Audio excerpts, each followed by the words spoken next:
after working on Karazhan, one of the first Raid to work on, despite not being released until the Burning Crusade, they made it too big and had to cut back on it a lot.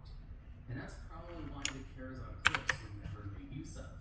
The book doesn't specify the crypts by name, but it does say they had to completely cut the lawn cellars in the catacombs part of Karazhan. Late in WoW's development, the talent trees were added as a fun way to gain power as you leveled up.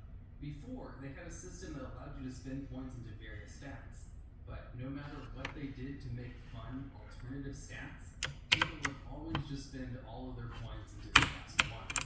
So warriors would only put points into strength, and mages only into intellect, which ended up